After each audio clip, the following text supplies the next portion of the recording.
The first time their eyes met, the world went quiet. Not because there was nothing to say, but because saying it felt impossible. In the crowded subway station, surrounded by announcements, footsteps, and the hum of life rushing forward, silence wrapped around them like a held breath.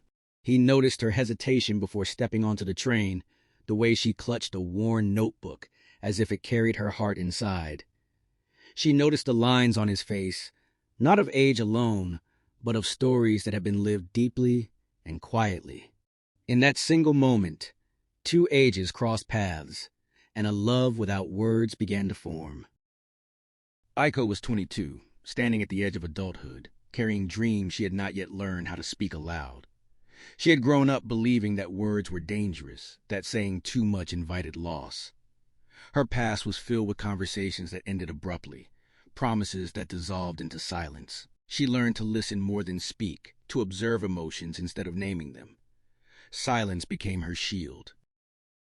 Haru was 46, a man shaped by time and responsibility.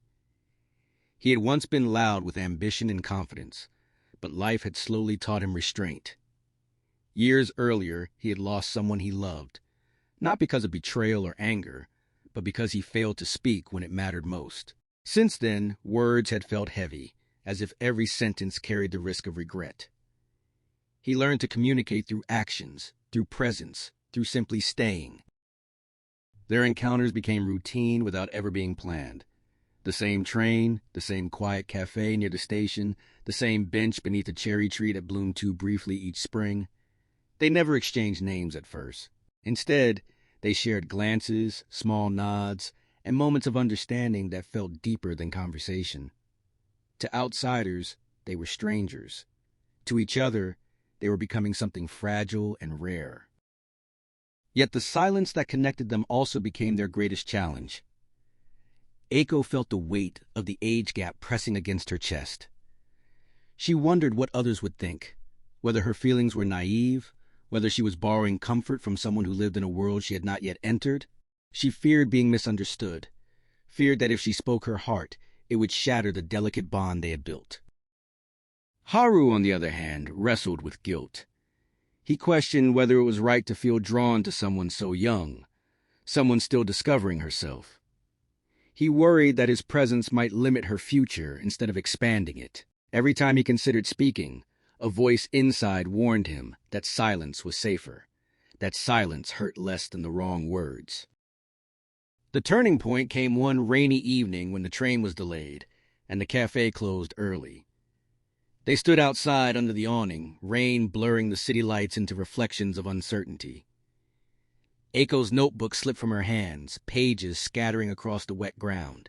Haru rushed to help, and as he picked up the pages, he saw sketches, fragments of thoughts, emotions drawn instead of written. He realized that her silence was not emptiness. It was fullness without a language. Something broke open then. Aiko, trembling, finally spoke. Her voice was soft, uneven, but honest. She spoke of her fear of being unheard, of loving in a world that demanded explanations. Haru listened, not interrupting, not correcting. When she finished, the silence returned. But this time, it felt different. It felt like space, not distance. Haru responded in the only way he knew how at first, not with words, but with truth in his eyes. Then, slowly, he spoke. He admitted his regret, his fear of repeating old mistakes, his belief that silence could protect people when it often only delayed pain. He told her that love without words could be beautiful, but love that never finds a voice can fade into misunderstanding. Their challenges did not disappear after that night. They faced judgment from others, uncertainty about the future, and moments when the age difference felt like a wall instead of a bridge. There were days when Aiko wondered if she should walk away to grow on her own, and nights when Haru questioned whether loving her meant letting her go. But each time, they chose honesty over fear, even when honesty was uncomfortable. They learned to speak slowly, carefully, without forcing certainty. They learned that silence did not have to mean avoidance, and words did not have to mean control. Love, they discovered, was not about matching ages or timelines, but about matching courage. In the end, their story did not become loud or dramatic. It became steady. They continued to sit beneath the cherry tree each spring, sometimes talking, sometimes simply sharing the quiet. The silence between them no longer felt like a barrier, but a shared language enriched by the words they finally dared to say. And so, 2 Ages 1 Silence became a story not about what separated them, but about what they chose to face together.